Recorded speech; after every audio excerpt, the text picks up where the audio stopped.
Good morning, metalheads of the internet, and welcome to a brand new episode of the Metal Meltdown.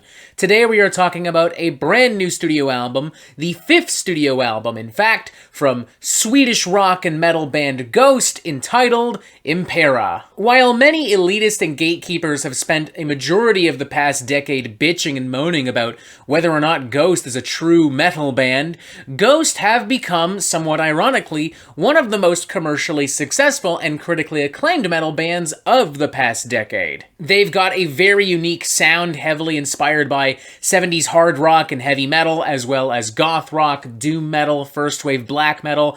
They've often been described as a fusion of Blue Oyster Cult, Black Sabbath, and King Diamond. Visually, there's a lot of stuff going on. For a long time, the band's mastermind, Tobias Forge, was simply known as Papa Emeritus, and his band members were simply known as nameless ghouls. Concerts were presented less like concerts and more like satanic rituals, but with, rock and roll and heavy metal. Definitely a lot of King Diamond influence in that department as well. But I will say, as Ghost has gotten bigger, they've also gotten more eccentric, and they've pulled influence from shock rock bands like Kiss and Alice Cooper. At this point, they've sold millions of records, released tons of hit singles. They won the Grammy Award for Best Metal Performance back in 2016, and were then nominated for 2 more Grammys in 2019, Best Rock Song and Best Rock Album. They've toured the world with rock and metal giants like the Foo Fighters, Iron Maiden, Metallica.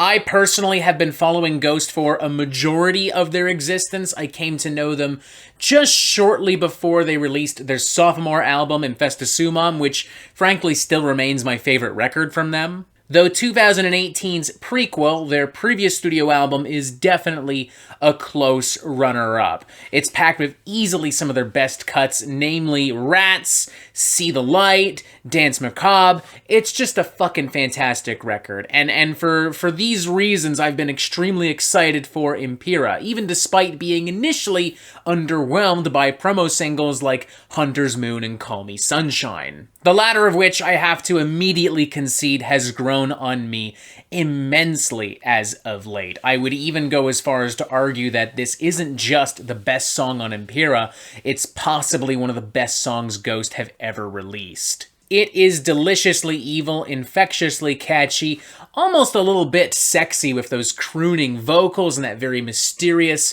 shadowy, gloomy guitar work. I know a lot of people still compare them to Blue Oyster Cult and Black Sabbath and King Diamond, but honestly, this feels more akin to a fusion of Candlemass and Def Leppard. It's so fucking big and so fucking dark. I truly love this cut. Unfortunately, though, the love that I now have for Call Me Sunshine does not translate to the rest of Impera. I certainly love a lot of what this band is trying to do, and it is almost inarguably their most ambitious record since the aforementioned Infesta Sumam, but I think ultimately the record is a little inconsistent and is crushed ever so slightly by the weight of its ambitions. One problem I have is how much more silly and bombastic so much of this material is. To be fair, Ghost have always been very self-aware, very campy. People have always looked at them as being a touch ridiculous, to the point where Ghost have ironically and unironically been called Scooby-Doo metal on multiple occasions. But there are some things here and there on Impera that just don't quite do it for me, and they cross that line of being silly fun to just plain fucking silly. The track 20s is a great example. I did enjoy this when it was released as a standalone single, but in context of the entire album, 20s is a little bit too strange to stomach. There are some very menacing and eccentric horns, trumpets, and trombones throughout the track that feel more befitting of a very wacky and obtuse Diablo Swing orchestra number. There are also tons of weird vocal antics. There are some squeaky, high-pitched backing vocals in the chorus. There's some kind of Mike Patton-esque shouted spoken word vocals from time to time. And speaking of Mike Patton, the entire track as a whole just kind of feels like a really weird Faith No More experiment. I will admit that I still kinda love that main riff. I mean, it is just gnarly. More gnarly than it has the right to be. Like this thing could tear through fucking flesh like a chainsaw. But the track as a whole has definitely lost a lot of its luster and appeal as I've listened to it more and more. There's also Kaiserion, which officially kickstarts this album after the instrumental piece Imperium, and does so on a somewhat obnoxious note. It's filled with wailing vocals, whirlwinds of dueling synthesizers and twin guitar leads. It feels like something that a prog metal band would have written for a rock opera, but delivered and produced with the spectacle of late 80s Queen. Speaking of the 80s, Impera, more so than any other Ghost album before it, is heavily inspired by 80s hard rock and pop and heavy metal, to the point where at times it is arguably stealing from some of the 80s' biggest and most well-known hits. Griftwood, for instance, sports a riff that, once stripped of its melancholy, would not be too far off from a Van Halen cut, whereas Spillways features a keyboard piece that really does sound like a sped-up version of Foreigner's Cold as Ice. And then there's Darkness at the Heart of My Love, which really does feel like an 80s power ballad, with perhaps a touch more of a romantic goth rock underbelly to it, akin to that of like a hymn song, but an 80s power ballad nonetheless. Though I will admit, I do genuinely kinda love this number.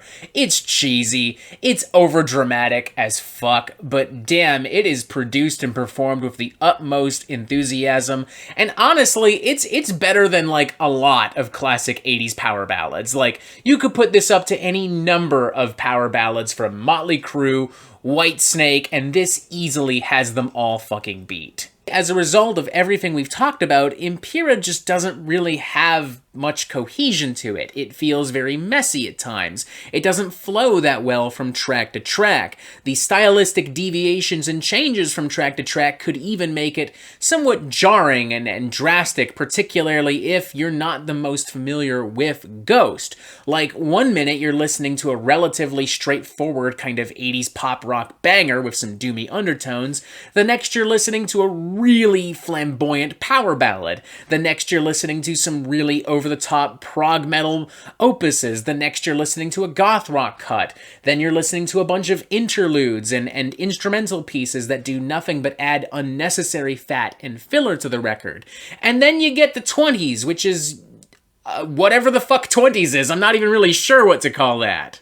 To put it very simply, there's just a little bit too much weirdness and ambition to comfortably swallow in a single sitting. Yes, it's very well produced. Yes, everyone is playing their fucking hearts out, especially Tobias Forge, or if you prefer, Papa Emeritus, who honestly has never sounded this confident or comfortable as a singer. God bless you, sir. Your vision for Ghost is truly spectacular, but the execution on Impera is lacking. It pains me to say this because I do really love Ghost, but honestly, I'm going to give this a 2.5 out of 5. It's just okay.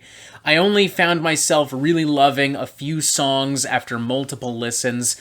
The rest I've either forgotten about or I just don't really care about. I have a feeling I'm going to be in the minority on this because I've already seen some overwhelmingly positive reviews out there, and if that's the case, so be it. Not the first time, definitely won't be the last time. If you love this album, great, good for you. I hope that you adore every second of this. I hope you continue to support Ghost. I hope you check out records like Opus Eponymous and Infesta Sumam if you haven't already. But it would be disingenuous of me to suggest that I love this album when I don't. I want to, I really do, and there are parts of it I love, but as an entire package, Impera just isn't doing it for me. 2.5 out of 5, it's okay. Probably my least favorite record from Ghost so far, if we're being brutally honest.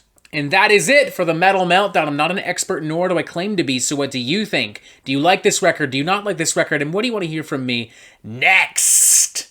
Thank you for watching. Make sure you press subscribe so you get updates on the Metal Meltdown e-fucking immediately. And as always, you have yourself a fantastic fucking day.